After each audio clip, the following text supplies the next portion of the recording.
It's a case that's nearly 7 years old. A former Port Authority employee found smuggling nearly 37.6 grams of methamphetamine to the U.S. postal system has finally been sentenced. However, as PNC's Jolene Toves reports, the length of his prison term was the subject of some contention.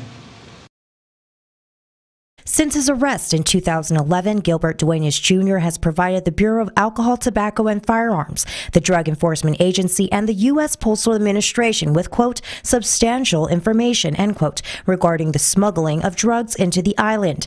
He has named his source of supply, at least 7 other individuals in the drug game, and identified a shipment of 31 pounds of meth bound for Guam, assisting the 3 agencies in their investigations.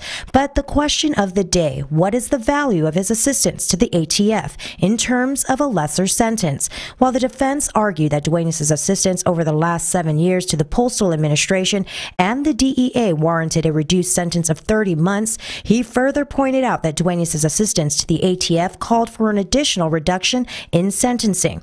The prosecution, however, objected to any further reduction, stating that Duenas' assistance to the ATF was not worth any further reduction, calling the information that Duenas provided, quote, historical and nothing the government didn't already know, end quote. In rebuttal, the prosecution pointed out that a motion filed by the government not only requested for a delayed sentencing to allow for Duenas to assist in the investigation, but also cited that Duenas provided, quote, substantial information to the Alcohol, Tobacco, and Firearms Bureau in the investigation of methamphetamine on island, end quote. As a result of this contradiction, and after nearly 2 hours of debate, the parties came to an agreement on a joint sentencing recommendation of 2 years. Taking this into consideration, District Court Chief Judge Francis Tidinko Gatewood sentenced Duenas to 127 days imprisonment with credit for time served and 2 years supervised release with electronic monitoring and home detention.